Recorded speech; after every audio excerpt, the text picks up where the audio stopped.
हाँ तो भाई आज दिवस હતું 10/4/2026 અને ભાઈ આપણે ભાઈ હોસ્પિટલનું ઓપનિંગ છે ભાઈ 2/5/2026 તો ભાઈ હોસ્પિટલની ઓપનિંગની પત્રિકા લેવા માટે હું દિનેશભાઈ અને પ્રકાશભાઈ થઈ ગયા ભાઈ ગાડી લઈને રવાના. તો પહેલાં મેં એવું વિચાર્યું કે ભાઈ આપણે જતા રહીએ માલોતરા ભાઈ અમે ગયા મંદિરે, કુળદેવીના મંદિરે. અહીંયા ભાઈ દિનેશભાઈ મસ્ત મજાની માતાને પ્રાર્થના કરે અને ભગવાનને સદીમાને મૂકી દીધી પત્રિકા અને ત્યાંથી ભાઈ પાછા આવ્યા ઘરે ને મસ્ત મજાની ચા પી અને આપણે તો ભાઈ પછી અમે વિચાર્યું કે ભાઈ આપણે જતા રહીએ વાલેર, કેમ કે વાલેર અમારે જવાનું હતું સુંદરપુરીના મઠમાં. ત્યાં આગળ ભાઈ અમે પહોંચી તો પહેલાં ભાઈ અમે મંદિરમાં જતા રહ્યા. ભાઈ ત્યાં આગળ હાથ બીજા જોડે નાલી પત્રિકા બહાર આવીને મળ્યા અમારે ઠાકોર સાહેબને ભાઈ પત્રિકા બીજી આલી અને અમે રવાના થઈ ગયા ભાઈ ચેનજીભાઈના ઘરો બાજુ. ત્યાં આગળ ગયા તો જો કેવા ડેન્જર કૂતરા બીજા ઊભા છે ને ભાઈ બહાર આવ્યા ને અમે ગામમાં ગયા.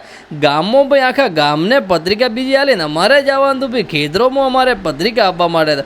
પાછા આપણે ગાડી લઈ અને ઠપકારી મારી ખેતરોમાં જવા માટે ભાઈ પહોંચી ગયા. મેં ત્યાં આગળ ને પ્રકાશભાઈને કીધું કે ભાઈ જાઓ તમે ગાડીમાંથી પત્રિકા લઈને આવજો ને એટલામાં આવી ગઈ ઈચ્છા.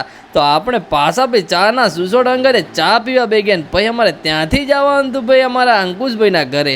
તો ગાડી લઈને આપણે ઠપકારી મારી ભાઈ અંકુશભાઈના ઘરે જવા માટે. હા તો ભાઈ અંકુશભાઈના ઘરે આપણે પત્રિકા બીજી આલીને ત્યાંથી અમે પહોંચી ગયા વોડા ભાઈ અમે ડેરીમાં પત્રિકા બીજી આલે ગાડીમાં ભાઈ પાછા ભાઈ અમે આવ્યા વોડા ગોમમાં. ત્યાં આગળ ભાઈ ભાઈબંધોને પત્રિકા બીજી આલીને પાછા રવાના થઈ ગયા આપણે જવાનું હતું રોમપુરા. તો ગાડીમાં ભાઈ ને આગળ જાય ટ્રક ને પાછળ છીએ અમે નાઈ ગયા ભાઈ પહેલાં રોમપુરા ડેરીએ. અહીંયા આગળ ભાઈ મંત્રી સાહેબને બીજાને ભાઈ પત્રિકા આપવાની. ત્યાંથી તે પત્રિકા આપીને આપણે આવી ગયા ભાઈ ગામમાં. આ બાજુ પ્રકાશભાઈ ફરે છે ને બાજુમાં પડી છે આપણી ગાડી ને આજુ ભાઈ હું સુરેશ માળે પોતે અહીંયા આખા ગામને પત્રિકા આલે ને આપણે જવાનું હતું ઘરે. તો એવા વિડીયો જોડે ફોલો કરતા હતા હો ભાઈ, ભૂલતા ના.